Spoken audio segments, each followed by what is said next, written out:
자, 로마서 말씀 강해합니다. 저희가 핑계치 못할지니라. 로마서 말씀 몇 주셨는데 계속 이어서 합니다. 자, 우리가 지난 여러 시간 동안에 로마서 1장 18절에 나타난 말씀의 면면들을 조목조목 살펴봤어요. 그러니까 여러분, 우리가 18절 말씀 한 구절만 가지고 여러 주 동안 살펴본 것입니다. 자, 이 18절 말씀은 어떤 말씀이냐면 이 18절 말씀부터 3장 20절까지의 말씀이 이어지는 거예요. 그러니까 18절 말씀은 이제 3장 20절까지 이어지는 모든 말씀의 전제와도 같은 말씀이 이 18절 말씀입니다.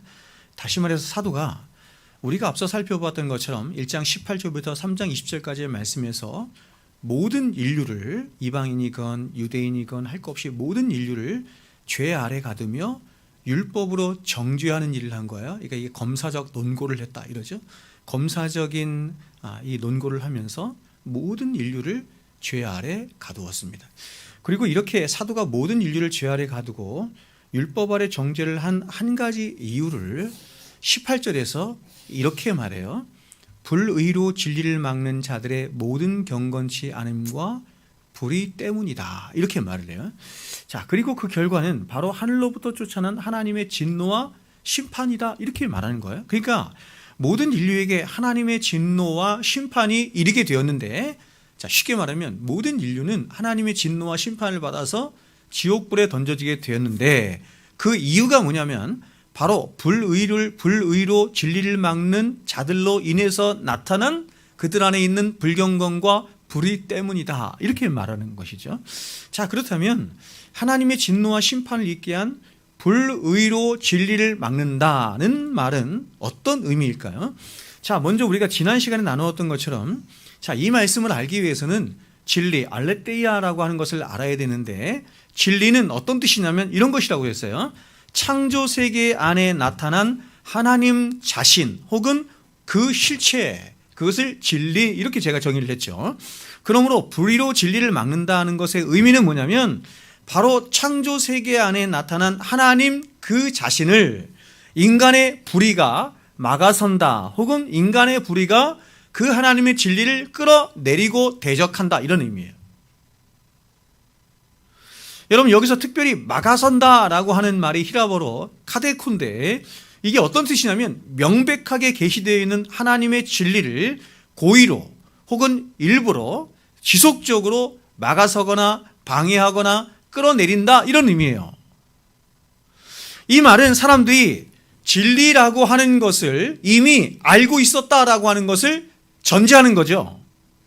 진리라고 하는 것을 이미 알고 있었다는 걸 함축적으로 말하는 것으로, 사람들은 하나님이 계시하여 주신 진리라고 하는 것을, 창조 세계에 나타난 하나님의 진리를 알고 있음에도 불구하고 고의로 그들 안에 안팎에 있는 어떤 것으로 인해서 그 진리를 끌어내리고 대적하는 일들을 하였다, 이런 말이에요. 사도는 21절에서 이 점을 되풀이하여 말하기를 이렇게 말하죠. 하나님을 알되, 기노스코거든요. 하나님을 그들이 알되, 그렇죠? 하나님을 알만한 것이 있으니까 하나님을 알겠죠. 하나님을 알긴 알았는데 그들이 너무 놀랍게도 하나님을 영화롭게도 아니하고 감사하지도 않아요.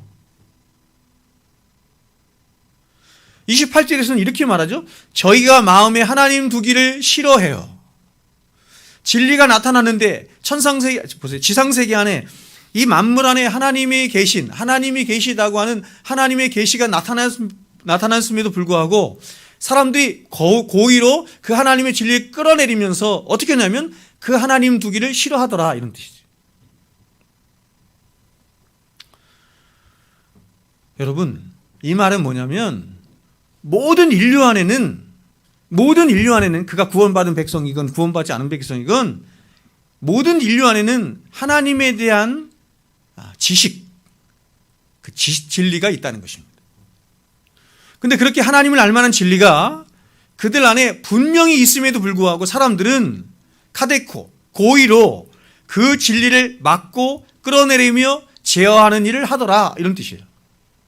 그 사도는 사람들 안에 하나님을 알만한 진리가 있음에도 불구하고 자신들 안에 있는 그 불의로 말미암아 그 진리를 막아섰기 때문에 하나님의 진노가 그들에게 임하는 것에 대해서 20절에서 뭐라고 말하냐면 그래서 저희가 핑계할 수 없다 이렇게 말하는 거예요.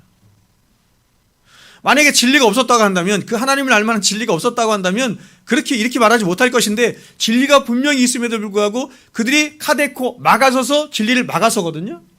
그래서 사도가 말하기를 그렇기 때문에 너희가 핑계할 수 없는 거야 이렇게 말하는 거죠. 자, 그렇다면 과연 하나님은 당신을 알만한 것을 어떻게 사람들에게 나타내 보이셨는지 한번 보겠습니다. 하나님은 당신을 알만한 것, 하나님 당신을 알만한 것을 어떤 형태로 사람들에게 나타내 보이셨냐면 계시라고 하는 형태로 나타내 보여주신 거예요. 특별히 지금 이 로마서 1장에서 말하는 계시는 특별 계시와 구분되는 일반 계시예요. 일반 계시라고 하는 형태로 사람들에게 나타내 보여주셨어요. 자, 그렇다면 일반 계시는 무엇일까? 여러분, 일반 계시란 먼저 이런 것입니다. 자연 계시라 불리는 창조 세계와, 그러니까 여러분, 창조 세계 자체가 뭐예요? 일반 계시예요. 하나님이 세상을 이렇게 창조하셨잖아요. 그럼 이 창조한 것 자체에 뭐가 있냐면 하나님 자신이 이렇게 묻어난 거예요.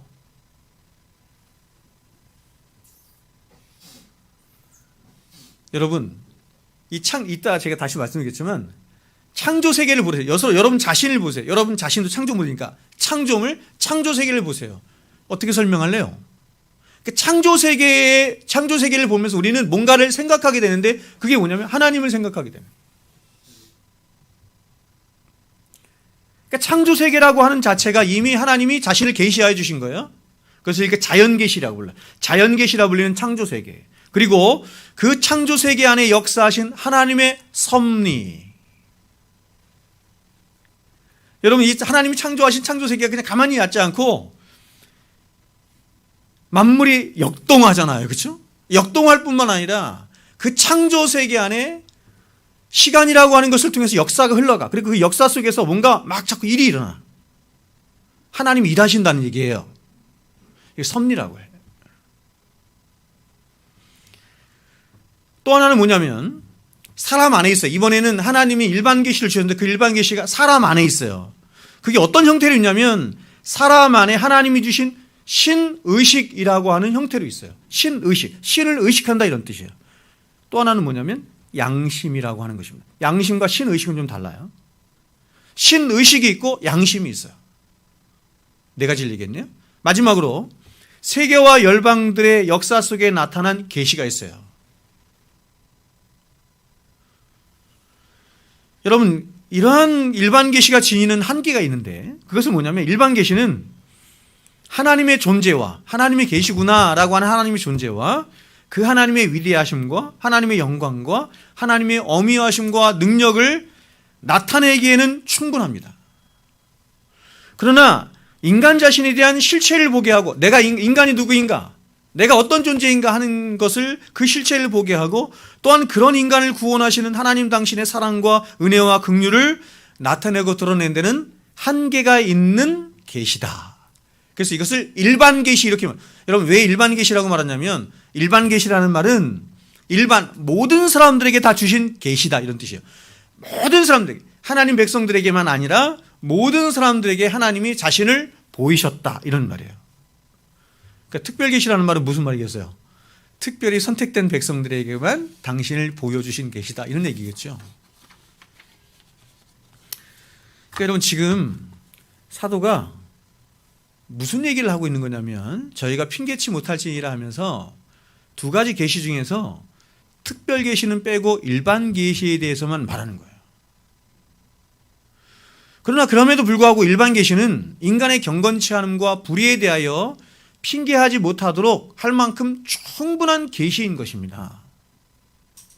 왜냐하면 오늘 사도가 말했듯이 하나님은 일반 계시라고 하는 것을 통해서도 얼마든지 하나님이 온 세상 우주 만물의 창조주 하나님이시라고 하는 것과 도덕적 통치자라는 사실을 확증해 주실 뿐만 아니라 또한 그러한 하나님의 능력과 공의하심과 그리고 하나님의 의와 율법을 일반 계시를 통해서 확증해 보여주시기에 충분해요.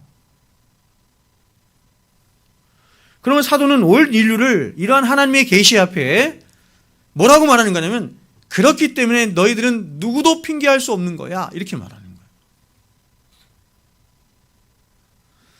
여러분, 이처럼 이 세상 우주 만물과 사람 안에 하나님을 알 만한 충분한 계시의 증거들이 있음에도 불구하고 사람들은 자신들 안에 있는 이 불의로 말미암아, 불의라고 하는 것 때문에 그 불의를 이기지 못해요. 이기지 못해서 그 하나님을 아는 진리를 카데코, 고의로 막아서며 끌어내는 일을 자행하더라. 이게 지금 사도 바울의 이게 논조예요. 여러분, 이것을 뭐라고 부르냐면 이렇게 하는 것을 불신앙이라고 해요. 이렇게 하는 것을 불신앙이라고도 하는데, 이렇게 인간이 자신 안에 하나님을 알 만한 충분한 진리도 있음에도 불구하고 고의로 하나님을 무시하고 하나님을 대적하는 그 불신앙, 불신앙도 여러 가지가 있는데 그 불신앙을 무신론이라고 해요. 무신론이라고 하고, 역사적으로 이것을 무슨 무신론이라고 하냐면 사상적 무신론, 이렇게 말을 해요.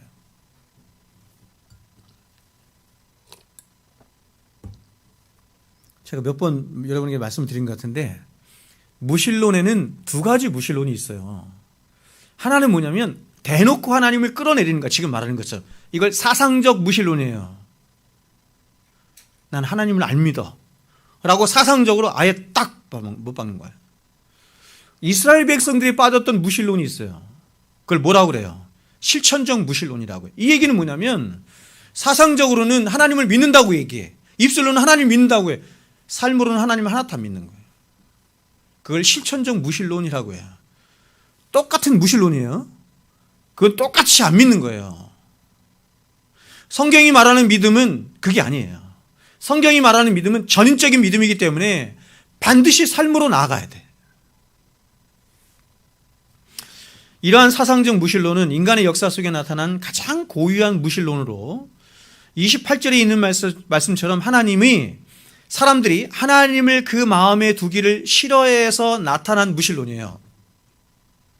그러니까 여러분, 이러한 무신론이 왜 나타났냐면 사람들이 하나님을 그 마음속에 두기를 싫어하는 거예요.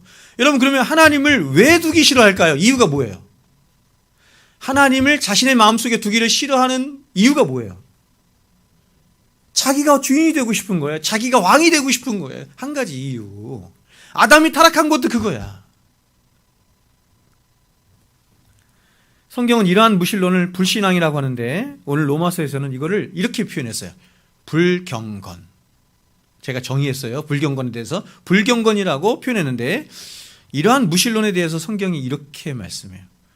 시편 4절에 악인은, 여러분 여기서 악인은 우리가 생각하는 국어사전적인 그런 악인이 아니라 하나님을 알지 못하는 자를 성경이 the ungodly, 악인 이렇게 말을 해요. 악인은 그의 교만한 얼굴로 말하기를 여호와께서 이를 감찰하지 아니하신다 하며 그의 모든 사상에, 모든 생각에 하나님이 없다 하는도다. 그러니까 악인의 가장 중요한 특징이 뭐냐면, 하나는 뭐냐면 그 사람이 교만하다는 것이고, 교만으로 말미암아 나타난 현상이 뭐냐면 사상으로 하나님을 무시한다는 거예요. 하나님이 없다 이렇게 생각한다는 거예요.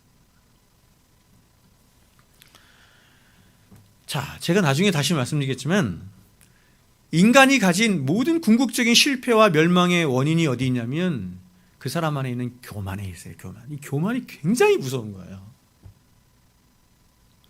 이 교만의 궁극적인 목표는 첫째 아담이 교만하여 타락했던 것처럼 그의 모든 사상에서 하나님이 없다 하며 하나님을 밀어내고 스스로 하나님이 되고자 하는 어떤 성향을 말하는 거예요.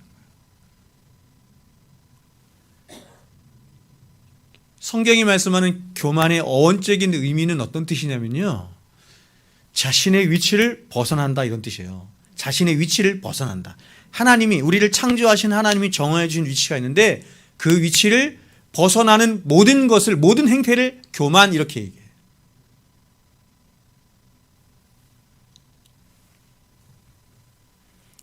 따라서 성경이 말하는 반대적인 겸손은 뭐냐면 하나님이 창조하신 그 본연의 위치로 다시 되돌아간다 이런 뜻이에요.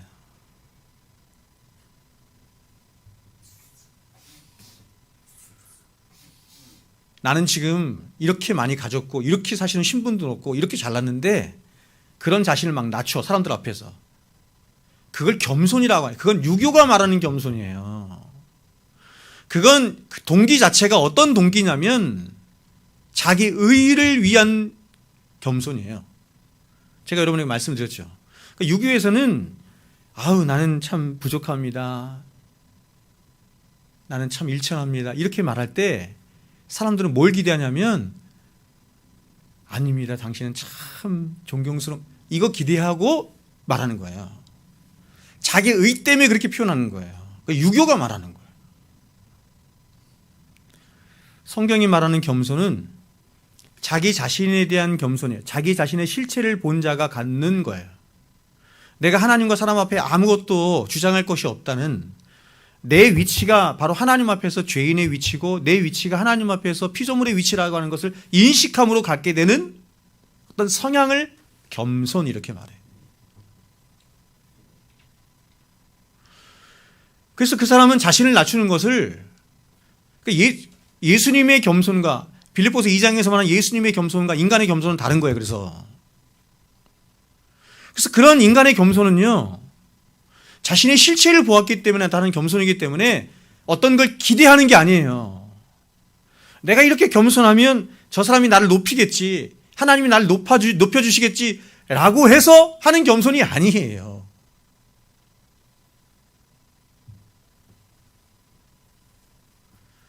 사도 바울은 자신이 죄인 중에 괴수라고 했거든요. 그걸 겸손이라고 해요. 왜냐하면 자신의 위치로 가는 거니까. 자신의 위치를 인식하는 거니까. 사도 바울이 자신을 그렇게 인식한 건요, 세상적인 겸손 때문에 그가 자신을 그렇게 낮춘 것이 아니라 진짜 자신의 실체를 본 거예요, 여러분.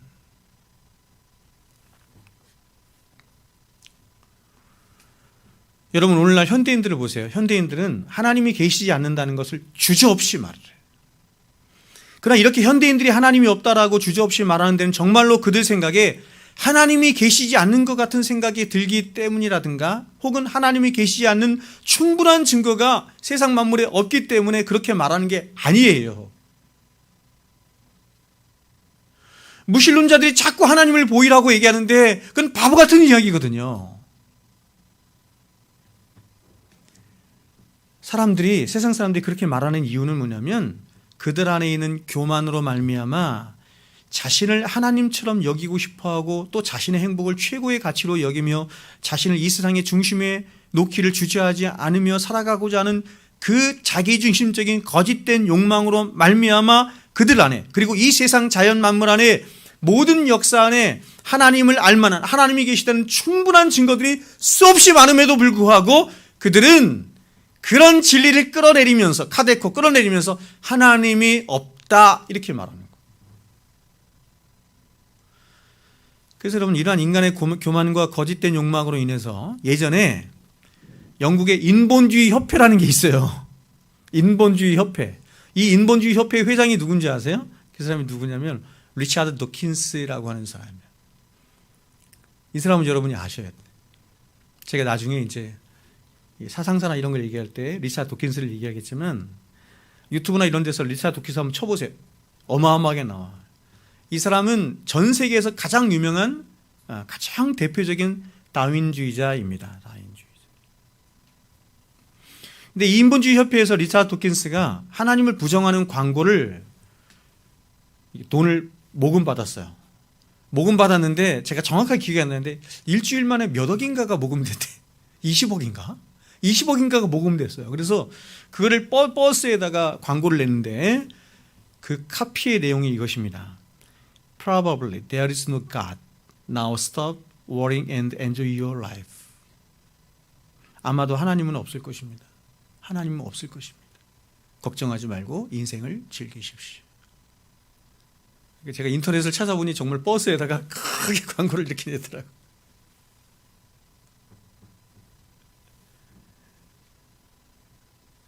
리차드 도킨스가 이제 굉장히 많은 책들을 냈는데 그 책 중에 가장 유명한 책이 이런 책이에요. 이기적 유전자. 들어보셨어요? 우리나라 TV에서도 많이 해요. 이기적 유전자라고 하는 책을 이렇게 분석하고 유시민 씨도 하고 또 갈릴레오 이런 데서도 하고 또 어디서도 하고 여러 군데서 합니다. 만들어진 신. 제목 자체가 만들어진 신이에요. 여기에 이제 그 핵심 내용이 뭐냐면 신이 인간을 만든 것이 아니라 인간이 신을 만들었다. 이런 얘기예요. 여러분, 왜 사람들은 하나님의 존재를 부정하고 싶냐면 그것은 하나님을 무시하며 세상을 자기 마음대로 살고 싶어 하기 때문이에요. 그래서 하나님을 알만한 증거들이 온 세상에 충만하게 있음에도 불구하고 어떻게 해요? 카데코 하는 거예요. 카데코. 일부러 끌어내린다. 일부러 부정한다. 이런 뜻이에요. 여러분, 우리가 회의주의라고 할 때 이 스캡티시즘이라고 하는 회의주의는 하나님을 믿으려고 하는데 그 하나님을 믿으려고 하는데 명백한 증거들을 찾지 못한 사람들이 자신의 판단을 보류하는 것을 회의 이렇게 말을 해요. 그러니까 여러분, 회의주의라고 하는 말은 어떤 면에서 보면 그게 나쁜 말이 아니에요. 보류하는 거야 그냥. 그러나 불신앙은 이러한 회의주의와 달리 하나님이 살아계신 너무나 명백한 증거들이 수없이 많음에도 불구하고 믿지 않겠다라고 고집을 부리고 일부러 그 증거들을 끌어내리며 거부하는 불신앙을 말하는 것입니다. 그러므로 우리가 알아야 하는 것은 오늘날 세상 사람들은 하나님이 살아계시다는 충분한 증거가 없기 때문에 하나님을 믿지 않는 게 아니고 하나님이 살아계시다라고 하는 그런 충분한 증거들이 널려 있어요. 너무나 많죠. 그래서 에드워즈가 얘기한 거야. 믿음의 눈으로 보면 온 세상 천지가 하나님이 살아계시다는 것이다. 여호와 우리 주여. 시편 8편에서 이렇게 얘기하죠. 여호와 우리 주여, 주의 이름이 온 땅에 어찌 그리 아름다운지. 이게 무슨 얘기냐면 온 땅에 어떻게 하나님의 이름이 충만하게 다 있습니까?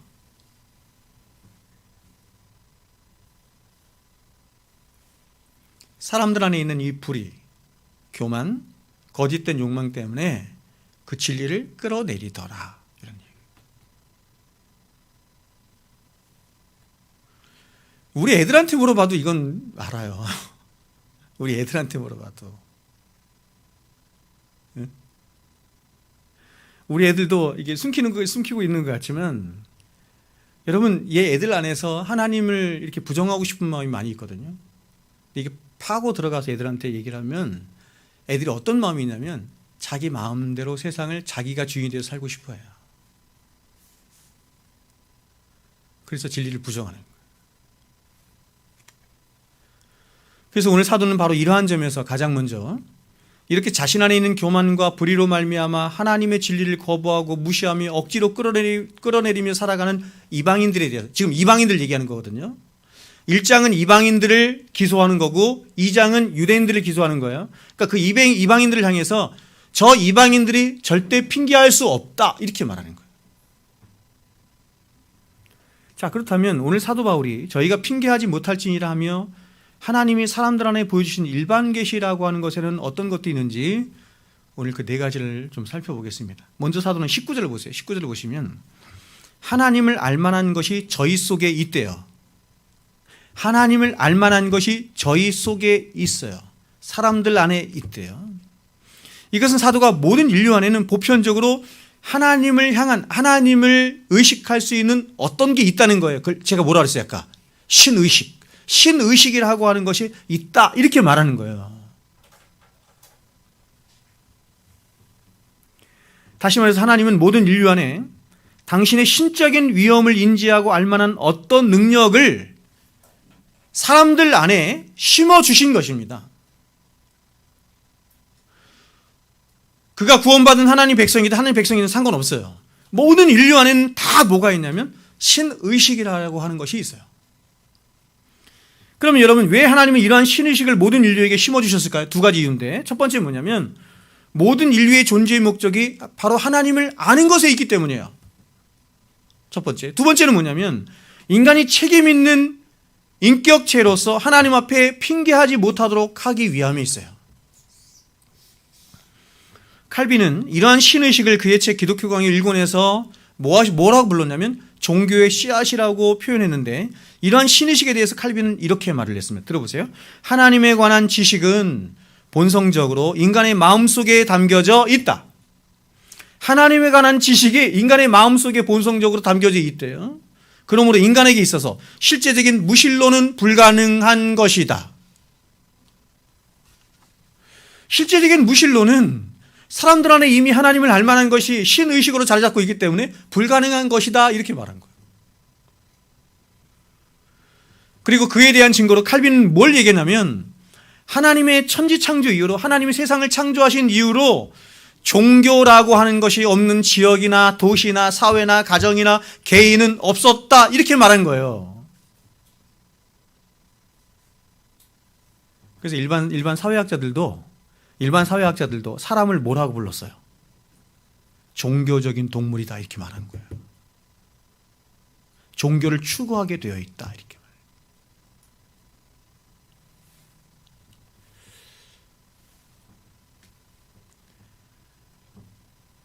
메슬로우 아시죠 여러분?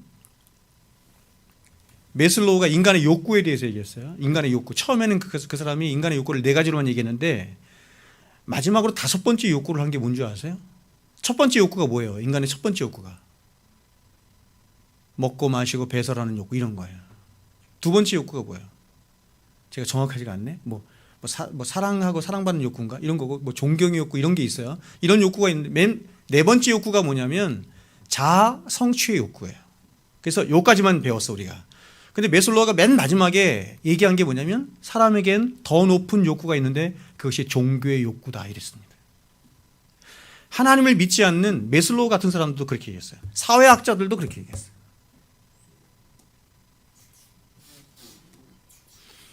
여러분 보세요. 이 세상에 인류가 존재하게 된 이후로 인간이 존재하는 곳이라면 그곳이 가장 문명화된 도시든 혹은 농촌이든 가장 미개한 아프리카의 피그미족이든 아마존의 원시부족이든 간에 하나님의 존재에 대한 신의식이 발견되지 않은 곳이 없어. 이 얘기는 뭐냐면 종교가 없는 곳이 없더라. 모두가 다 왜곡된 형태이긴 하지만 왜 왜곡되죠? 왜 왜곡되다 그랬어요 여러분? 온 세상에 종교가 가득히 있는데 사실은 사람 수만큼 있거든요. 사람 수만큼 종교가 있는데 그 종교들이 대부분 다 왜곡됐어. 신의식이 왜곡됐어요. 왜 그렇죠? 제가 얘기했잖아. 이게 뭐와 결합됐다 그랬어요. 신의식이 뭐와 결합돼서 종교를 만들었다고요? 부패한 죄성과 결합된 거예요. 그러니까 종교를 자기중심적인 종교로 만드는 거예요. 그게 다 종교야. 그래서 부패하고 왜곡된 형태로 종교가 나타나는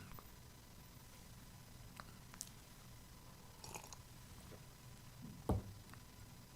그럼에도 불구하고 여하튼 왜곡된 형태이긴 하지만 사람들 안에 있는 하나님에 대한 막연한 신의식으로 말미암아 그 사람들 안에서 그 신을 어떻게 하냐면 이렇게 해요.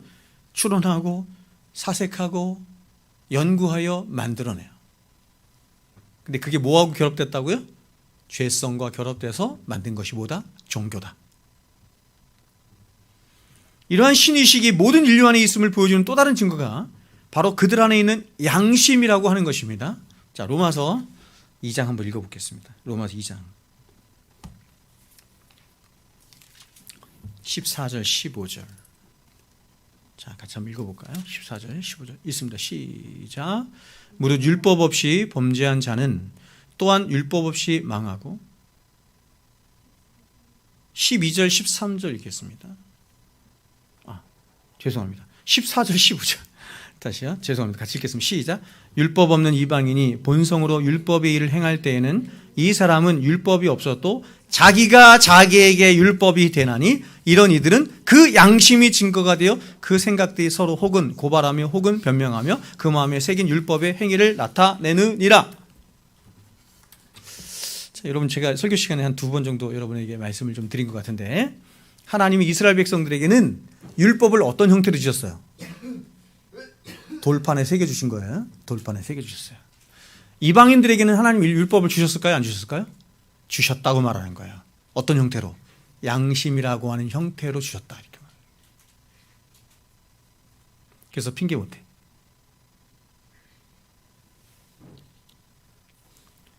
그래서 이러한 사람 안에 있는 양심으로 말미암아 인류 안에는 보편적으로 뭐가 있냐면 옳고 그름에 대한 윤리 도덕적인 의식이 있는 거예요. 다. 어디에나 차이는 다 있지만 살인하는 것은 나쁜 거야. 도둑질하는 건 나쁜 거야. 보편적으로 다 있어요. 이유가 뭐예요? 하나님이 사람 안에 양심을 주셨기 때문이다. 다시 말해서 죄는 나쁜 것이기 때문에 죄는 마땅히 심판을 받아야 하며, 또한 이 죄를 심판하시는 하나님은 가장 의로우시고 정의로우신 하나님이어야 한다는 막연한 하나님에 대한 이 의식, 신의식이 있는 거예요. 양심으로 말미암아. 그래서 이렇게 하나님이 심어주신 양심을 거스르고 양심에 대적하는 인류의 모습을 사도가 이렇게 말한 거예요. 32절 보세요. 32절 이렇게 말합니다. 그들이 이 같은 일을 행하는, 1장 32절입니다. 이렇게 말합니다. 그들이 이 같은 일을 행하는 자는 사형에 해당한다고 하나님께서 정하심을 알고도 자기들만 행할 뿐만 아니라 또한 그런 일을 행하는 자들을 옳다 하느니라. 여러분, 이 같은 일이 뭐냐면 바로 위에 있는 내용들인데, 불의, 추악, 탐욕, 시기, 살인, 분쟁이에요. 근데 사람들은 이러한 것들이 하나님이 주신 양심으로 말미암아 옳지 않은 거야, 저렇게 하면 큰일 나, 하나님이 심판하셔, 이렇게 한 것을, 사형에 해당한다는 것을, 나쁜 행위라고 하는 것을 알면서도 정면에서 그 자신의 양심을 대적하며 자기도 그렇게 행할 뿐만 아니라 남들도 행하는 것을 옳다. 남들도 행하는 것을 왜 옳다고 하죠? 자기가 그렇게 행하는 것을 합리화시키기 위함이에요.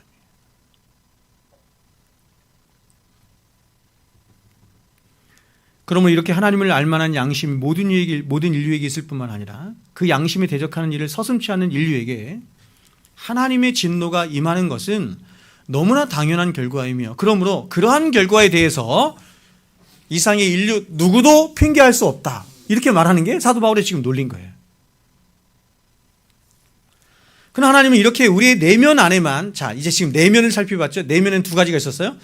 신의식과 양심.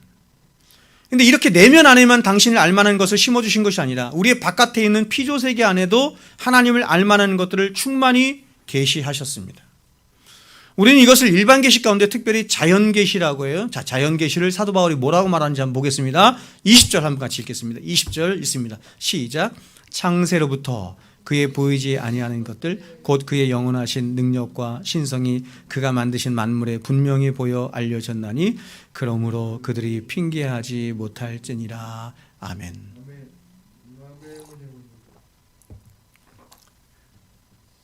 에어컨 몇 도에 맞춘 거예요?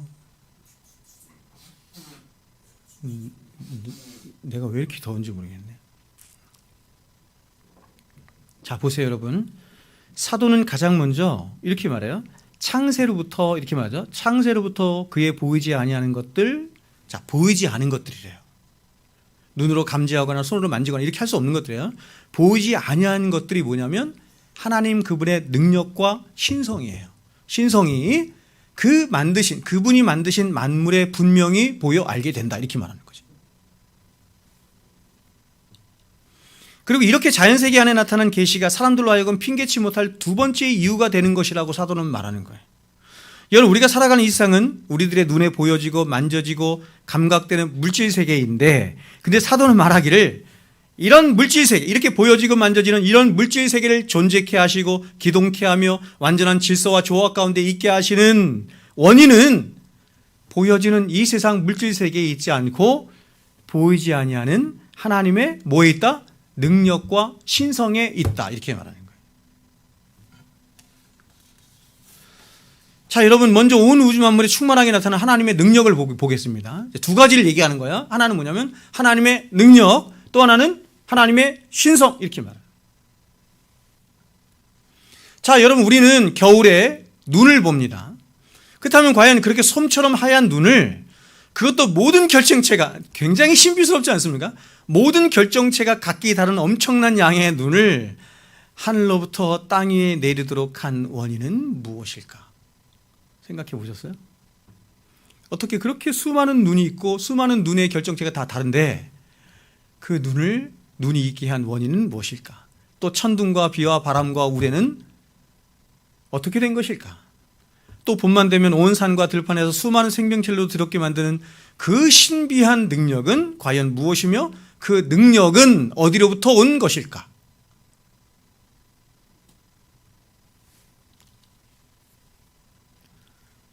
자연 만물을 보면서 그런 생각들을, 이 자연의 능력인데, 그쵸? 자연의 능력.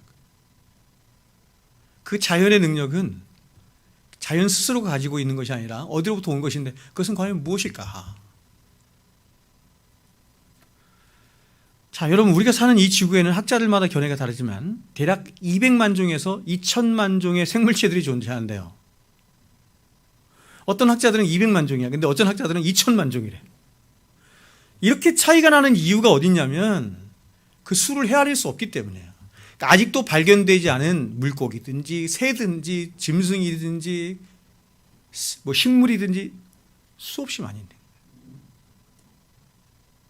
제가 예전에 한번 말씀을 드린 것 같아요. 제가 한번 다큐멘터리를 봤더니 어떤 어류학자가 전 세계 어류 시장을 돌아다녀요. 다 돌아다니면서 사람들이 잡아 올린 고기를 관찰해요. 그래서 아직 학계에 나타나지 않은 동물들을 찾아내는 거예요. 굉장히 많아요. 너무나 많아서 그 수를 헤아릴 수가 없습니다.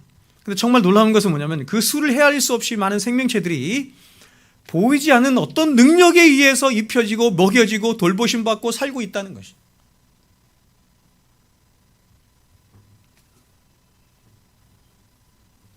그리고 이렇게 다양한 생물체들이 있음에도 불구하고 모든 생물체들이 각자 자신의 존재적 위치를 떠나지 않고 그렇게 서로가 자신의 자리를 지키며 완벽한 질서 가운데 완벽한 질서와 하모니를 이루며 존재하고 있어요.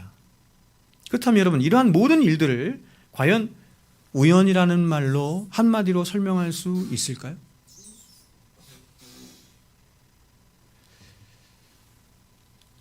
여러분, 모기 아시죠? 모기. 바퀴벌레 아시죠? 모기와 바퀴벌레의 번식력이 얼마나 대단한지 아십니까? 모기도 마찬가지고 바퀴벌레도 모기가 사실은 더해요. 모기가 더하고 바퀴벌레는 좀 덜한데 바퀴벌레도 마찬가지고 모기도 마찬가지고 최적의 환경 속에서 그들이 마음대로 번식하도록 이렇게 놔둔다면, 제가 지금 정확하지가 않습니다. 정확한 데이터가 없는데 2년인가 3년인가만 놔두면 온 지구를 덮고도 남아요. 근데 정말 놀랍게도 매년마다 그 수가 일정하게 유지가 되잖아요. 사람들이 방역을 하면 얼마나 하겠어. 양서류나 이런 것들이 그것들을 잡아먹으면 얼마나 잡아먹겠어. 번식력이 어마어마한데 그 바퀴벌레도 그 모기도 2년만 있으면 지구를 덮는다니까요. 근데 그게 유지가 되잖아요. 너무너무 신기하게. 쥐도 마찬가지고. 학자들이 밝혀내질 못해. 그걸. 그 능력이 어디서 왔어요? 하나님의 능력에서 왔다고 얘기하는 거예요. 지금 성경이.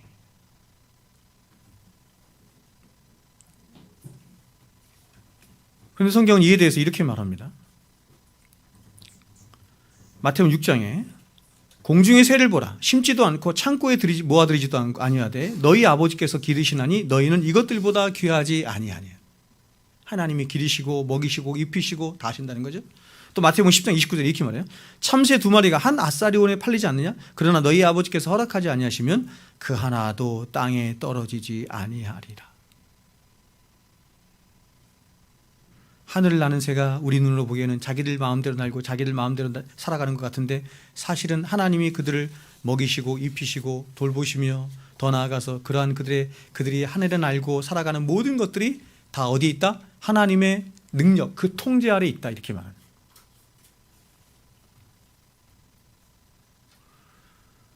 그래서 여러분, 존 파이퍼 목사님이 이렇게 얘기하는 거예요.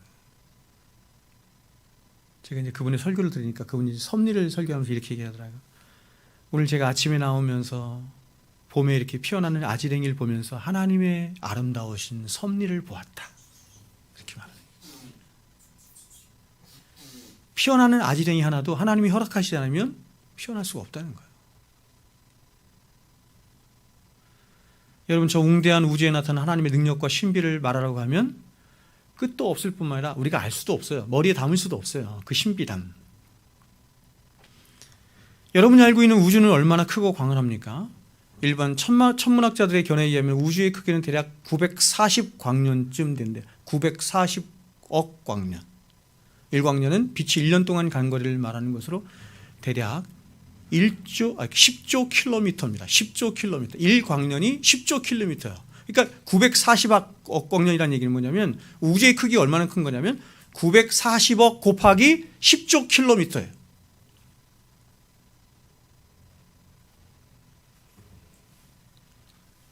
우리는 너무나 쉽게 이런 우주를 하나님이 창조하셨다 이렇게 얘기하잖아요. 이게 믿어져요? 여러분 집에 가서 한번 잘 생각해 보시라고. 이게 믿어지냐고. 이런 우주 안에 별들의 집단이 있어요. 그거를 은하라고 해요. 은하. 대략 은하가 몇 개가 있냐면 1000억 개가 넘는데, 그것도 그냥 대략적으로 그냥 측정한 게 1000억 개야. 정확하진 않아. 그리고 그러한 은하 안에는 칼 세이건의 설명에 의하면 수천억 개의 행성과 그 행성에 딸린 위성들, 달이나 이런 것까지 목성에는 20개가 있다 그랬어요. 대략 수조 개가 넘는 별들이 있어요. 그러니까 여러분, 우리 별이 속해 있는 은하가 우리 은하인데, 우리 은하가 은하 중에서도 큰 은하가 아님에도 한 중간 정도 되는 은하인데, 이 은하에 별이 몇 개가 있냐면 수조 개가 있어요. 근데 이런 은하가 우주에 몇 개 있다고? 1000억 개가 넘게 있다. 여러분들은 믿음이 대단하셔가지고 이런 걸 얘기하는데 별로 놀라지 않은 것 같아요.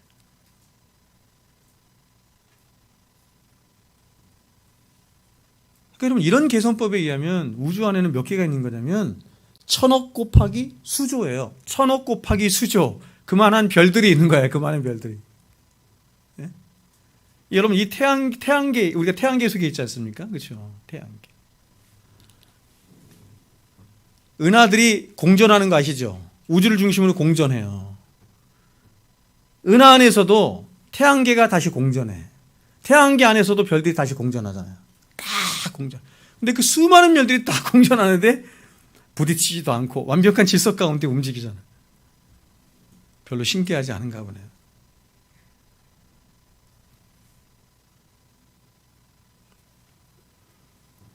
태양계를 지배하는 태양이요, 우주에 떠 있는 별들에 비하면 큰 별이 아니에요. 중간 정도도 안 돼요.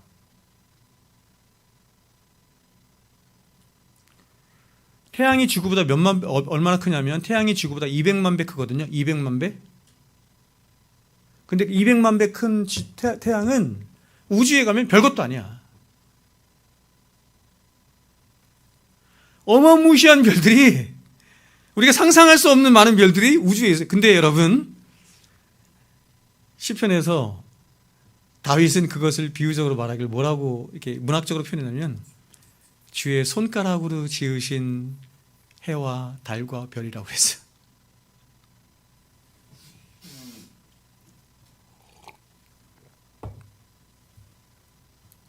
이런 우주 안에 우리 은하가 있고, 그 은하 안에 태양계가 있고, 태양계가 지구가 있고, 지구 안에 아시아가 있고, 아시아 안에 대한민국이 있고, 대한민국에 세종시가 있고, 세종시 안에 저와 여러분이 있는 거예요. 그러면 여러분, 이런 저와 여러분 누굽니까? 질문해야죠. 질문해야지. 추적해 나가는 거예요. 위로 상승적으로 추적해 나가는 거야. 자, 세종시 안에 내가 있어요. 세종시, 대한민국, 아시아, 지구, 태양계, 은하, 우주를 지으신 하나님. 그 하나님 앞에 난 누군가? 우주 속에 이 지구는 무엇인가? 나는 어떤 존재인가? 생각해야지. 이게 존재의 근원에 대한 질문이에요. 근데 여러분, 이런 광활한 우주에 비해서 저와 여러분이라는 존재는 점도 아니거든요. 점도 아니에요. 보이지도 않아. 너무나 보잘것없는 존재이지만, 그러나 그런 저와 여러분 한 사람 한 사람을 다시 정밀 조사해 보면 이런 우리 또한 가히 우주에 비견할 만한 신묘망측한 놀라운 존재예요. 이걸 누가 얘기했다 그랬어요? 제가 파스칼이 방세에서 얘기했다고 했잖아요. 현미경, 그때 이제 그 당시에 현미경이 발달했는데 현미경을 통해서 이렇게 막 관찰을 한 거예요. 초파리 막 이런 걸 관찰한 거예요. 눈에 보이지 않는 것들을 막 관찰한 거야. 그러니까 그런 것들에 비하면 인간이라는 존재는 너무나 위대한 존재이고, 더 나아가서 인간이 어떻게 구성되었나라고 하는 것을 의학이 발달하면서 보자, 인간이란 존재 자체가 그냥 소우주구나라고 하는 거다. 여러분, 사람이 창조하신 몸을 한번 보세요. 우리 몸은 대략 70조 개가 넘는 세포들로 구성되어 있습니다. 70조 개래요. 70조 개. 전 세계 인구가 75억 명인데 70조 개래요. 몇 배예요 도대체? 근데 정말 놀라운 것은 그 엄청난 양의 세포들은 한치의 오차도 없이 정확하게 유기적으로 하나가 되어서 우리 몸 안에서 각자의 역할을 감당하며 우리 몸을 살아있게 해요. 이걸 유기체라고 하죠. 그래서 이렇게 유기적으로 하나가 된 우리 몸은 먼저 우리 몸 안에 들어온 음식물들을 우리 몸 안에 있는 소화기관들을 통해서 그 음식물들을 잘게 부수고 분해하는 효소작용이라고 하는 것을 통해서 우리 몸의 세포 구석구석에 늘 새로운 영양분들을 계속해서 공급하는 일을 해요. 하루에 15,000리터나 되는 어마어마한 양의 피를 심장이 뿜어내서, 제 나이가 지금 50대 중반인데 벌써 50년 중반이 넘는 시간 동안 심장은 하루도 쉬지 않고 계속 그 일을 한 거예요. 하루에 15,000리터씩 뽑아낸 거예요. 어떤 기계가 그렇게 할 수 있습니까? 그래서 70조 개나 되는 모든 세포들의 산소를 운반하고 이산화탄소를 가져오게 함으로 질병과 모든 악한 균들의 침투에 대항해서 이 신체를 지키는 일을 한 거예요. 이것뿐이겠습니까? 신체의 신비는 말로 다 할 수가 없죠.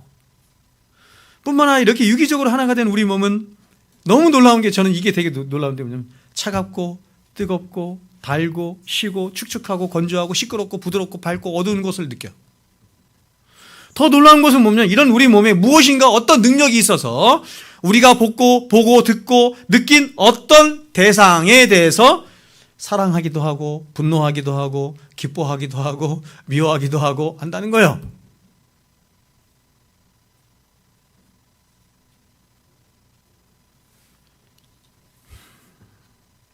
여러분, 그래서 성경은 주께서 우리의 장부를 지시며 모태에서 우리를 조직하셨는데 그 지으심이 신묘막측하심이라, 이렇게 말하는 거예요. 신묘막측하심이라. 그런데 여러분, 이토록 완벽한 설계 속에 완전한 질서와 조화와 그 오묘함과 신묘막측함을 지닌 사람에 대해서, 그리고 이 우주에 대해서 사람들은 말하기를 이 모든 것들은 우연히 생겨난 것이다. 우연히 생겨난 거, 누가 얘기했어요? 진화론자들이.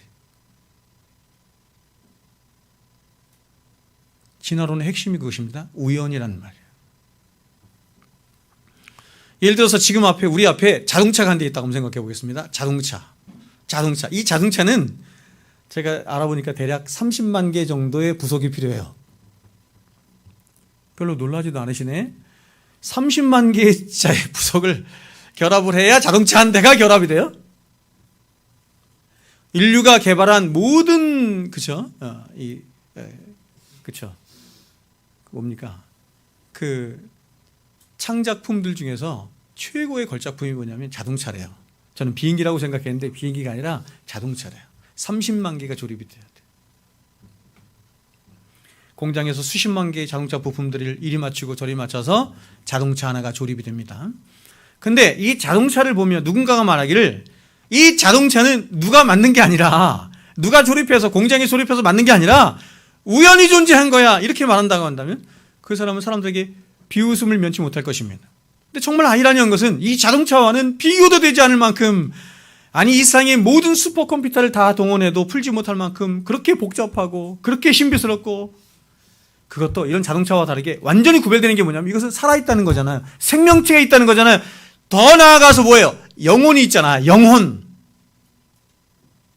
이런 인간에 대해서 이야기할 때는 사람들은 그 인간을 만든 설계자를 찾으려 하지 않고 그저 입을 함구한다든지 아니면 그저 우연히 생겨난 것이야, 이렇게 말한다는 것이에요. 어떻게 그럴 수 있어요? 여러분, 이 피조세계 안에 펼쳐진 하나님의 그 신비하고 놀라운 능력을 눈을 들어보세요. 근데 오늘 사도는 이런 피조세계 안에 하나님의 능력만 있는 것이 아니라 하나님의 영원하신 신성의 충만함 또한 있다, 이렇게 말을 해요. 여러분, 여기서 신성이라고 번역된 데이오테스에 대해서 흠정역은, 킹제임스역은 영어로 어떻게 번역했냐면 Godhead, 이렇게 번역했어요. Godhead. 이것은 잘못된 번역입니다. Godhead는 삼일체의 신격을 의미하는 거예요. 그럼 여기서 신성으로 쓰인 데이오테스는 신적인 탁월성 혹은 신적인 완전성을 뜻하는 단어로 하나님의 존재적 속성 내지는 하나님의 특별한 속성을 의미하는 것입니다. 따라서 굳이 이것을 영어로 번역한다면 이렇게 번역해야 돼요.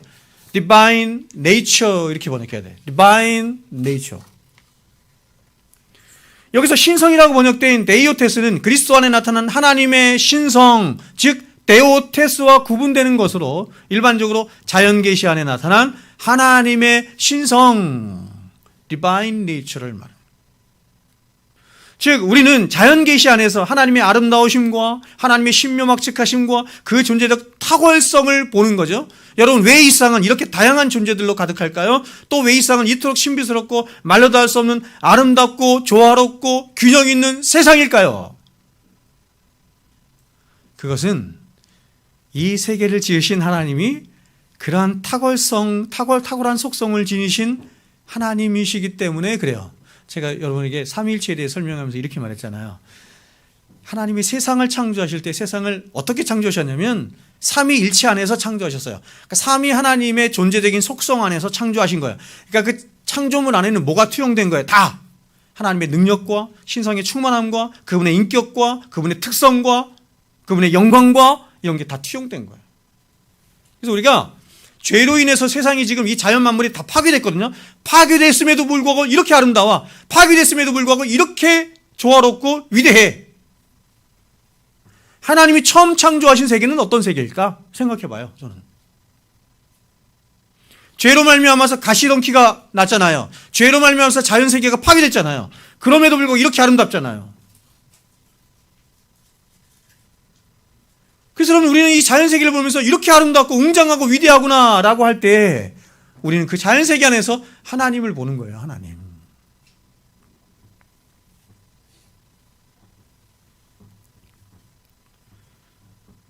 이제 마지막으로 짧게 말씀드리고 싶은 일반 계시는 바로 세계와 열방들의 역사입니다. 이래 성경은 이렇게 사도행전 17장에 이렇게 말을 해요. 인류의 모든 족속을 한 혈통으로 만드사 온 땅에 거하게 하시고 저희의 연대를 정하시며 거주의 한계를 정하셨다. 보세요. 인류의 모든 족속을 한 혈통으로 만드사 온 땅에 거하게 하시고 저희의 연대를 정하셨고 거주의 한계를 정하셨다. 여러분, 이 세상에 나라가 세워지기도 하고 나라가 망하기도 하고 나라들의 크기와 그 경계가 정해지기도 하고 그리고 나라의 대통령이 한 나라의 대통령이 세워지기도 하고 또 나라의 경제가 잘 되기도 하고 못 되기도 하고 한 나라의 대통령이 세워졌으나 그가 파면당하기도 하고 인간의 모든 흥망성쇠가 어디에 달려있냐면 우리들 눈에 보기에는 자기들끼리 싸우고 자기들끼리 다투고 자기들끼리 전쟁해서 그렇게 세상의 힘의 논리에 따라서 정해지는 것 같지만 사실은 그 모든 것들 또한 하나님의 통제 아래에 있으며 하나님의 이러한 열방의 역사들을 통해서 하나님이 뭐 하신다? 하나님 자신을 드러내시고 나타내시더라. 그래서 우리가 인간의 역사를 공부해야 되는 이유가 신학에도 버젓이 교회사라는 게 등장하는 역사가 있는 거예요. 왜냐하면 모든 역사는 누구의 역사인데? 하나님의 역사이기 때문에.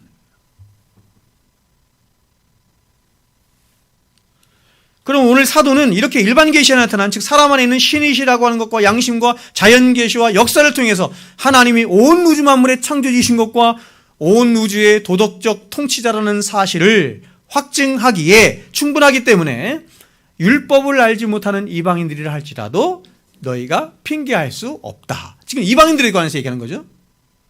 그렇다면 여러분, 여기 사도는 이렇게 일반 계시밖에 주어지지 않은 이방인들이나 이교들이 하나님을 향해서 하나님을 핑계할 수 없다. 나는 하나님을 몰랐어요. 계시해 준 것이 없기 때문에 하나님을 알만한 것이 없기 때문에 하나님을 몰라 이렇게 핑계할 수 없다라고 한다면 과연 묻는 거예요.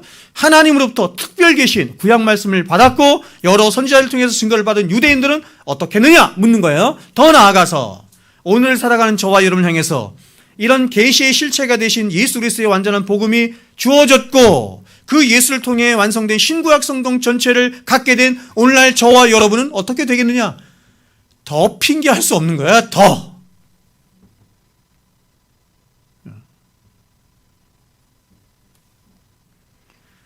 근데 여기서 사도는 이런 사람들로 하여금 그들이 더욱더 핑계할 수 없도록 하는 이유를 또 말하는데 그게 뭐냐면 바로 인간들 스스로가 자신들 안에 있는 불의로 말미암아 진리를 막고 있는 것이다. 이렇게 말하는 거예요. 그게 증거라는 거예요. 여러분, 우리가 앞서 살펴본 것처럼 하나님을 알만한 진리가 사람들 안에 그리고 온 세상 안에 충만히 있습니다. 그런데 그 진리를 21절에 있는 것처럼 사람들이 알고 있으면서 애써서 혹은 일부러 의도적으로 막고 끌어내리며 거스려 싸우고 있는 거예요. 카데코. 그렇다면 그들은 어쩌다가 이러한 진리를 억누르고 진리를 애써 부인한 자가 된 것입니까? 그것은 바로 그들 안에 있는 불의 때문이에요. 불의. 그렇다면 이 불의가 그들 안에서 어떻게 작용하여 나타났습니까? 사도는 이 불의의 정체를 두 가지로 말해요. 첫 번째는 뭐냐면 교만입니다. 인간의 교만. 사람들 안에 있는 이 불의가 두 가지 형태로 역사하여 나타나는데 첫 번째가 뭐냐면 교만의 형태로 나타났다. 21절, 22절 보세요. 이렇게 말해요. 하나님을 알되 하나님을 영화롭게도 아니하며 감사하지도 아니하고 오히려 그 생각이 허망해지며 미련한 마음이 어두워졌나니 스스로 지혜에 따나 어리석게 됐다. 여러분, 사람들이 자신들 안에서와 그리고 온 세상에 나타난 하나님의 계시를 통해서 하나님의 존재와 그분의 능력과 신성의 충만함에 대해서 알게 되었습니다. 그런데 그들은 그러한 지식이 있음에도 불구하고 하나님을 향해서 어떻게 하냐면 그 진리를 끌어내리면서 하나님 앞에 감사하지도 않아요. 오히려 그 생각이 허망해지면 미련한 마음이 얻어졌습니다. 왜 그런 것입니까? 바로 22절에 나오는 건데 스스로 지혜롭게 여기는 거래요. 스스로 지혜롭게 여기는 걸 뭐라고 그래요? 교만이에요. 스스로 지혜롭게 여겨서 자기가 세상의 판단자가 될 수 있다고, 하나님처럼 판단자가 될 수 있다고 하는, 그래서 그 위치를 떠나는 것을 교만이라고 말하는 거예요.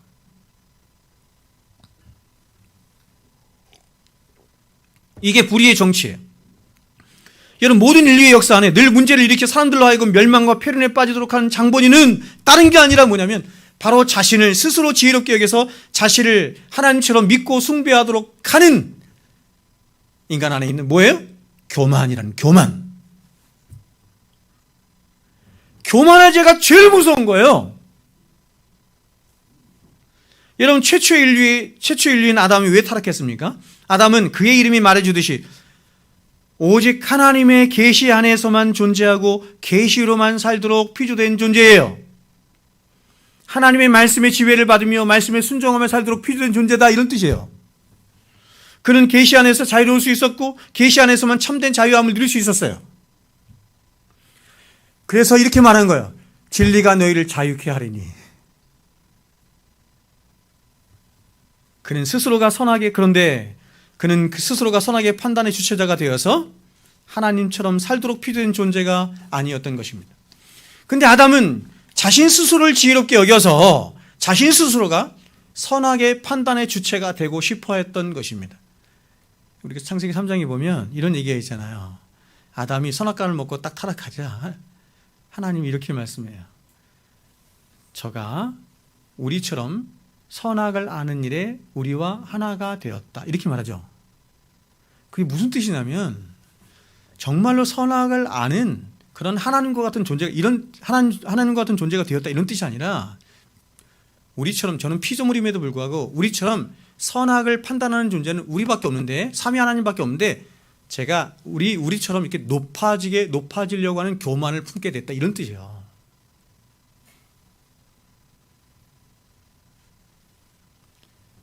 마귀는 바로 아담 안에 있는 그 교만을 부추겨 수작을 건 것입니다. 마귀는 사람을 넘어뜨리는 방법이 무엇인지 정확하게 알고 있었고 어디를 공격해야 하는지도 알고 있었어요. 제가 어저께 성경 공부 시간에도 말을 했어요. 그는 아담을 향해서 이렇게 말을 했습니다. 너는 하나님이 너무 불공평한 분이며 너를 향해 너무나 인색한 분이라고 생각하지 않느냐? 너라는 사람은 에덴 동산이나 지키는 자로 있기에 너는 큰 자가 아니냐? 네가 얼마나 에덴 동산에서 수고했는데 하나님이 왜 동산 중앙에 있는 나무는 따먹지 말라고 그렇게 인색하게 구시느냐? 이렇게 유혹한 거예요. 어디를 공격했다고 그랬어요? 제가 정서를 공격했다고. 여러분, 교만은 죄의 근본이요, 모든 죄로 들어가게는 죄의 문과도 같은 것이 바로 교만입니다. 자, 하나님이 정해주신 그 신분과 위치에서 떠나는 게 교만이잖아요. 하나님의 그 신분과 위치에서 떠나면 모든 게 다 잘못되는 거예요. 어디에 시작된다? 교만에서 시작이 된다. 그래서 잠언에서 3번에 걸쳐서 이렇게 말하는 거예요. 교만은 패망의 선봉이요 거만함은 넘어짐의 앞잡이이니라. 그리고 그 교만의 끝은 가장 비참한 결과입니다. 오늘 사도는 교만의 결과를 이렇게 말했습니다. 21절에 보면 하나님을 알되 하나님을 영화롭게도 아니하며 감사하지도 아니하고 오히려 그 생각이 허망하여져서 미련한 마음이 어두워지는 것이다. 여러분, 교만의 목적은 죄가 가져다주는 교만의 목적은 뭐냐면 창조주 하나님, 생명이 그려진 하나님을 떠나서 스스로 하나님처럼 돼서 하나님을 영화롭게도 아니하고 하나님께도 감사하지 못하도록 하는 거예요. 그리고 그 하나님부터 생명과 은혜도 받지 못하도록 하는 거예요. 그게 교만의 목적이에요.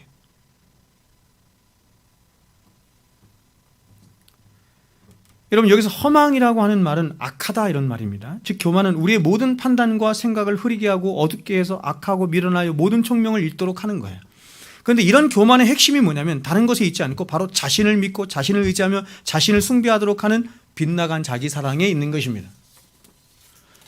여러분, 오늘 사도는 그러한 자를 미련한 자라고 말하는 것입니다.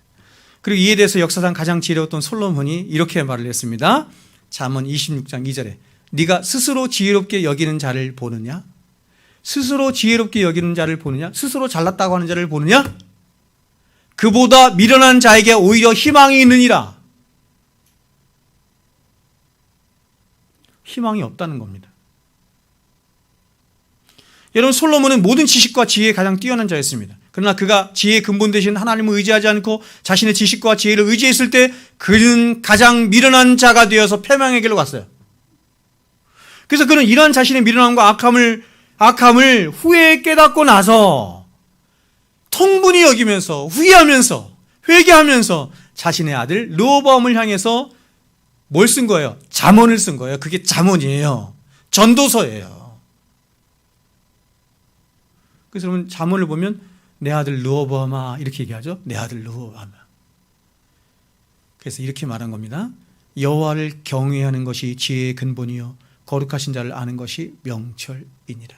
여러분, 여호와를 경외하는 게 뭐냐면 자신의 위치와 신분을 지킨다 이런 뜻이에요. 하나님과의 관계를 올바로 하는 것이 사람이 마음을 지키는 최고의 자리다 이런 뜻. 또 이렇게 말하죠. 여호와를 경외하는 것이 지식의 근본이오늘 미련한 자는 지혜와 훈계를 멸시하느니라. 말씀을 맺겠습니다. 여러분, 참된 지혜가 무엇입니까?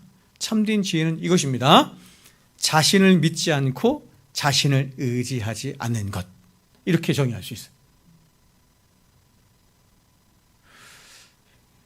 제가 목사님들을 보니까 어떤 분들은 이 지혜를 굉장히 삶을 지식을 잘 활용해서 어떻게 살아가는 이렇게 정의하는데 그것도 좋습니다. 그러나 가장 좋은 정의는 저는 이거라고 생각해요.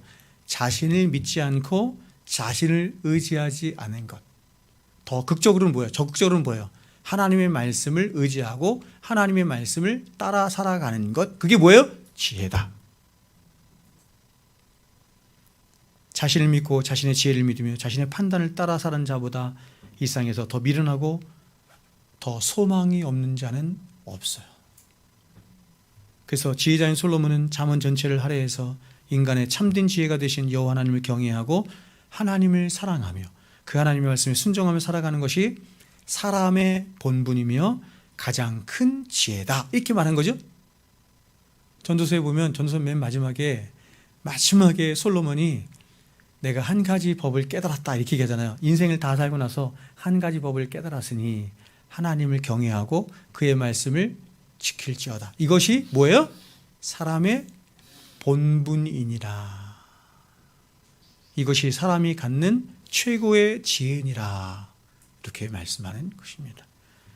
그러므로 여러분, 참된 지혜자가 되는 저와 여러분이 되기를 바랍니다. 예수님이 이 땅에 오신 이유, 그래서 우리에게 말씀을 주시고 우리를 영생으로 인도하시는 이유가 저와 여러분으로 하여금 우리의 신분과 본분을 지키는 참된 지혜자로 살도록 하기 위함이라는 것을 잊지 않기를 바랍니다. 기도하겠습니다.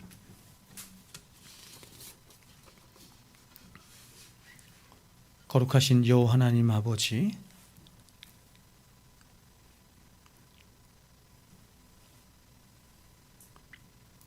우리의 심령은 돌짝밭 같고 우리의 심령은 길가밭 같아서 또 우리의 심령은 가시밭과 같아서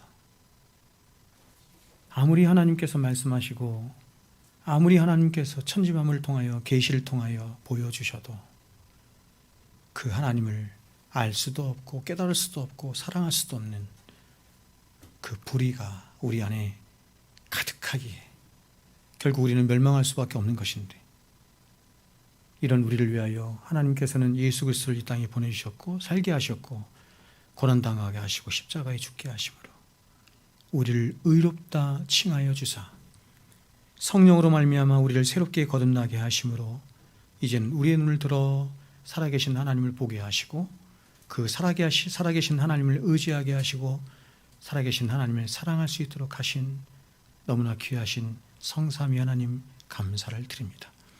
이제 우리가 애써서 힘써야 할 것은 바로 믿음으로 살아가는 것인데, 그것은 바로 지혜 있게 살아가는 것입니다. 바로 우리 자신을 의지하지 않고 하나님을 의지하며 살아가는 것이옵나이다. 주님 말씀을 따라 살아가는 자가 복이 있는 자라고 말씀하셨습니다. 말씀을 묵상하며 주야로 묵상하며 말씀을 따라 살아가는 자가 지혜로운 자라고 말씀하셨습니다. 생명의 말씀, 우리를 구원하신 말씀, 우리를 복으로 인도하시는 그 말씀을 우리의 생명처럼 여기며 그 말씀을 주야로 묵상하며 그 말씀을 따라 순종하며 살아가는 우리 모두 되게 하여 주시옵소서. 이제는 우리 구주 예수 그리스도의 은혜와 하나님 아버지의 만극하신 사랑하심과 성령님의 교통 충만하심의 역사가 이제로부터 영원토록 우리와 항상 함께 있을지어다. 아멘.